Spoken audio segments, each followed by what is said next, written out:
Assalamualaikum dan salam sejahtera. Saya daripada kumpulan 8, nama Umi Suhadah binti Muhammad Maliki, dan saya akan menerangkan terapi dalam pendidikan khas. Saya akan menerangkan tentang maksud ataupun definisi terapi main, iaitu terapi yang perlu kita berikan kepada kanak-kanak pendidikan khas yang ada masalah melalui terapi bermain. Menurut Cross, dia cakap bermain ni secara amnya boleh definisikan sebagai satu aktiviti yang boleh memberikan kegembiraan ataupun kepuasan terhadap kanak-kanak tanpa menimbangkan apakah hasil aktiviti tersebut. Tak kisahlah, dia boleh bermain dalam pelbagai bentuk tanpa ada dia punya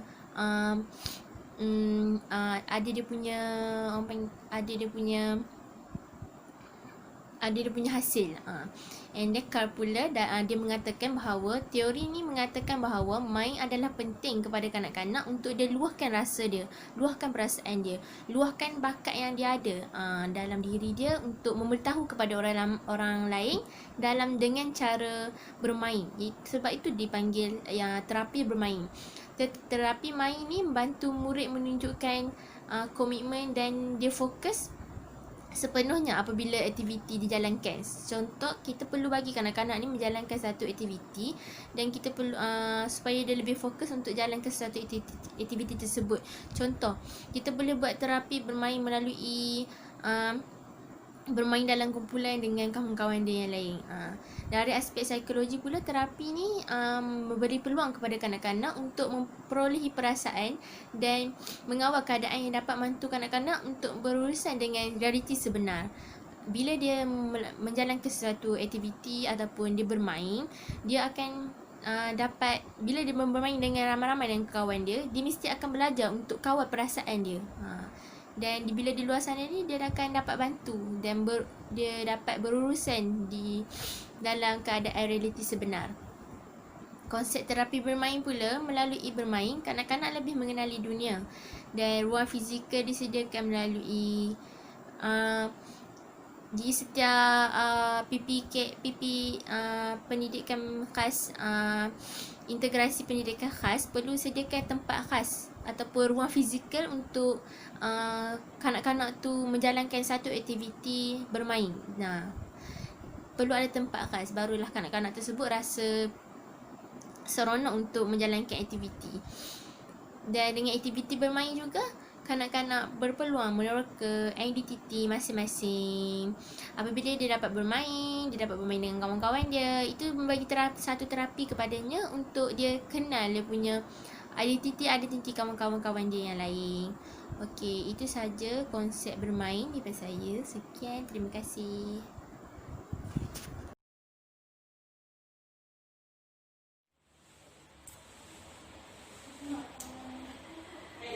Assalamualaikum dan selamat petang. Nama saya Siti Nurfazilah binti Farhali. Saya akan meneruskan perbincangan daripada rakan saya tadi. Baiklah, seterusnya tujuan terapi bermain. Antara tujuan terapi bermain yang pertama, mengurangkan masalah tingkah laku. Bagaimana terapi bermain dapat mengurangkan masalah tingkah laku? Masalah tingkah laku sering berlaku apabila kanak-kanak bersendirian ataupun mengalami masa senggang, dan pada ketika ini mereka akan cenderung untuk mengalami masalah mental ataupun gangguan fizikal, gangguan emosi, dan mereka cenderung untuk melakukan perkara di luar jangkaan, contohnya mencederakan diri sendiri, mencederakan orang lain, ataupun kita sebut sebagai tantrum, dan perkara-perkara ini akan menjerumus kepada masalah tingkah laku lah. Namun apabila ahli terapi menjalankan terapi bermain dan mereka melibatkan kanak-kanak untuk melakukan aktiviti, kanak-kanak akan memberi sepenuh tumpuan untuk melakukan aktiviti, dan mereka akan tidak mempunyai masa untuk bersendirian dan masalah tingkah laku dapat dikurangkan. Seterusnya, meningkatkan komunikasi. Dalam menjalani aktiviti yang dijalankan oleh ahli terapi di bawah terapi bermain, melibatkan komunikasi dua hala, iaitu ahli terapi akan memberikan arahan kepada kanak-kanak dan kanak-kanak akan memberikan respon sama ada dalam bentuk lisan ataupun tingkah laku lah untuk mereka respon. Jadi komunikasi itu akan meningkat, di mana mereka dapat mengikut arahan yang diberikan oleh ahli terapi. Seterusnya, mampu menilai diri sendiri. ahli terapi menjalankan aktiviti dalam terapi bermain ini secara berperingkat, iaitu daripada yang mudah kepada yang sukar. Jadi apabila kanak-kanak melakukan aktiviti, mereka dapat merasakan bahawa aktiviti mana mereka boleh lakukan dengan sendiri dan aktiviti mana mereka melakukan dengan bantuan. Jadi mereka dapat menilai kebolehan diri sendiri. Seterusnya, meningkatkan keupayaan mempercayai seseorang. Dalam proses kita jalankan terapi bermain, ahli terapi akan mendidik terlebih dahulu latar belakang kanak-kanak, iaitu kekurangan dan kelemahan dan apa yang perlu dilakukan untuk mengatasi kelemahan itu. Jadi dalam apa-apa perkara yang berlaku, ahli terapi sudah mempunyai langkah kontingensi untuk mengatasi dan melindungi kanak-kanak. Jadi mereka telah meningkat, antara ahli terapi dan kanak-kanak telah terbentuk satu jalinan kepercayaan, iaitu apa sahaja yang berlaku kepada kanak-kanak akan dipertanggungjawabkan kepada ahli terapi. Jadi mereka sudah membina satu jalinan kepercayaan. Jadi melalui terapi bermain ini, apabila contoh aktiviti berkaitan dengan fizikal, apabila kanak-kanak melibatkan kanak-kanak, memerlukan kanak-kanak itu melompat. Namun kanak-kanak itu risau apabila dia melompat mungkin dia jatuh. Namun ahli terapi ada di sana. Ahli terapi boleh mengawal situasi sekiranya kanak-kanak itu jatuh dan apa boleh dilakukan. Jadi kanak-kanak itu dapat membina kepercayaan antara dia dengan ahli terapi itu. Seterusnya dapat meningkatkan keupayaan mempercayai seseorang.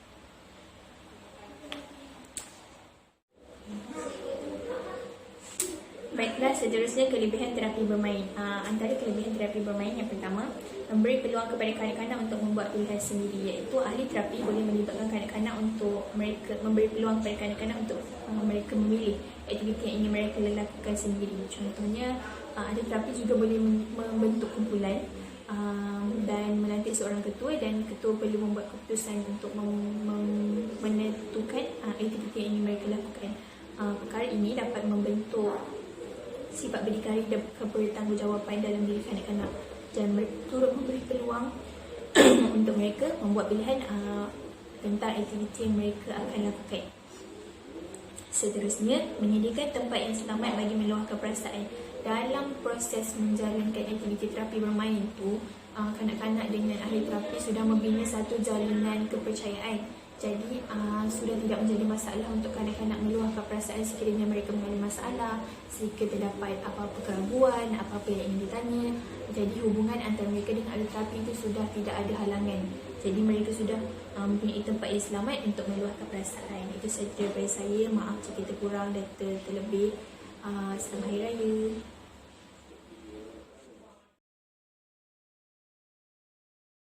Hai, Assalamualaikum. Nama saya Nur Anis Akila binti Raja Muhammad Adam. Saya akan menerangkan tentang proses dan pelaksanaan terapi bermain. Proses terapi bermain ada 4. Yang pertama, kanak-kanak ni melibatkan diri dengan rakan-rakan dan juga orang sekeliling. Apabila mereka melibatkan diri mereka dengan rakan-rakan dan juga orang sekeliling mereka dapat membina hubungan yang erat dan mereka dapat merasakan diri mereka diterima oleh rakan-rakan dan juga orang sekeliling. Yang kedua, melalui proses ni juga, secara tidak langsung kanak-kanak ni dapat meluahkan perasaan mereka yang mereka pendam secara katarsis. Katarsis ni ialah pembebasan emosi, di mana sambil kanak-kanak bermain dan secara tidak langsung mereka meluahkan perasaan mereka tanpa disedari orang lain. Yang ketiga, melalui proses ni juga, kanak-kanak ni diberi peluang untuk meneroka sekeliling dan juga mencari pengalaman mereka sendiri bersama rakan-rakan mereka. Dan yang terakhir, dalam proses bermain ni juga, kanak-kanak ni dapat belajar untuk bertindak ke atas penyelesaian yang dipilih, di mana dalam suatu situasi yang berlaku, kanak-kanak ni dapat belajar macam mana mereka hendak menyelesaikan sesuatu masalah bersama rakan-rakan mereka. Pelaksanaan terapi main terdapat 3. Yang pertama, bilik terapi, media mainan dan juga kategori mainan. Yang pertama, kelengkapan bilik terapi ni perlulah bersesuaian bergantung dengan masalah kanak-kanak tersebut, dan juga ia perlu disertakan dengan bahan-bahan resas, alatan asas seperti rak buku, cermin, almari dan juga lain-lain. Yang kedua pula ialah media mainan, iaitu ia perlulah sesuatu yang boleh mendorong ekspresi pemikiran dan juga perasaan kanak-kanak. Ia juga dapat berpeluang untuk menguji realiti kanak-kanak, dan seterusnya ia juga dapat membekalkan kanak-kanak ni dengan cara yang boleh diterima untuk mereka meluahkan perasaan yang mereka tidak diingini. Dan yang terakhir, media mainan ni perlulah sesuatu yang mudah dimanipulasikan oleh kanak-kanak itu sendiri. Dan yang terakhir iaitu kategori mainan, iaitu terdapat 3 kategori. Yang pertama, mainan ni perlulah mencirikan kehidupan sebenar. Contohnya seperti mainan yang berunsurkan binatang, seperti ayam, kambing, kuda dan sebagainya. Yang kedua iaitu mainan ni bercirikan luahan perasaan agresif seperti kari, penukul dan juga topeng.